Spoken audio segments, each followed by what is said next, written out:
Welcome to this explainer. Today, we're diving straight into a truly transformative academic concept developed by the Thai Health Promotion Foundation, the Health Literate School framework. Now, we're not just talking about teaching kids basic hygiene here. This is about engineering a massive, comprehensive educational ecosystem.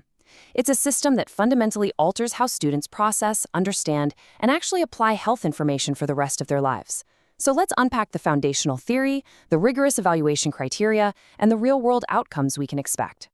To really ground our understanding, let's look at the academic definition. A health literate school intentionally manages its entire environment and its communication.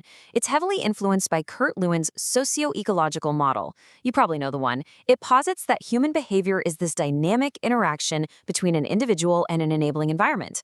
When applied here, it fosters 6 absolutely crucial skills in students.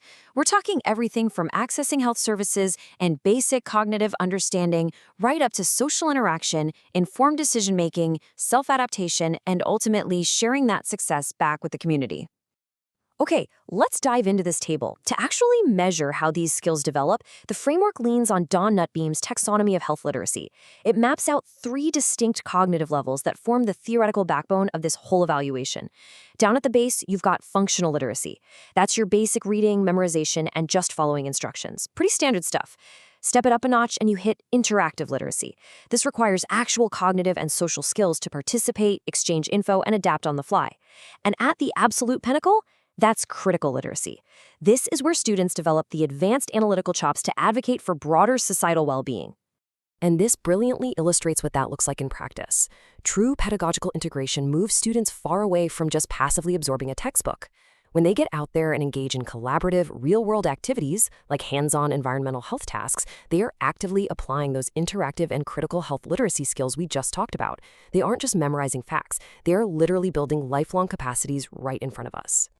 All right, let's shift gears and look at the assessment criteria, specifically the 6 pillars of institutional evaluation.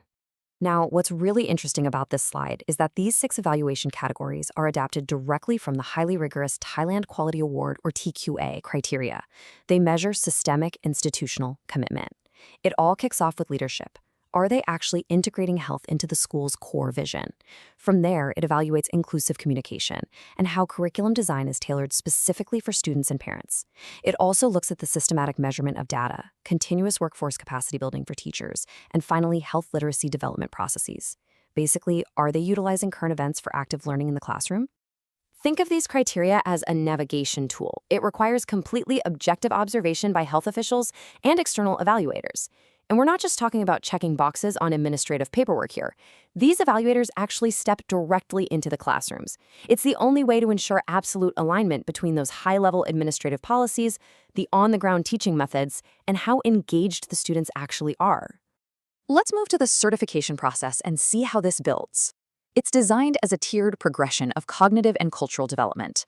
Level 1 is the initiative level. This focuses on getting foundational policies in place to hit that functional health literacy mark.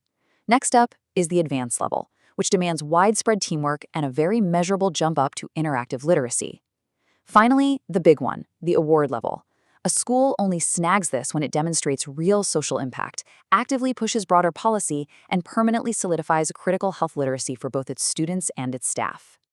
So the crucial point is this. When an institution successfully makes the transition into a fully certified health literate school, the long-term outcomes are honestly profound.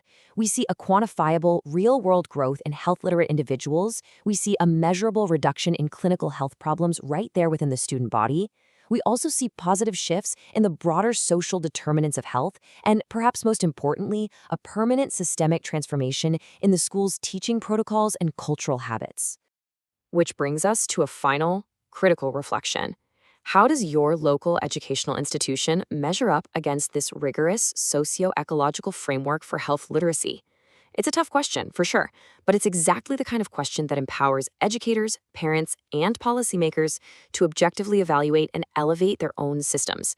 Thank you for joining me for this explainer. I really hope this sparks a health literacy transformation in an educational ecosystem near you.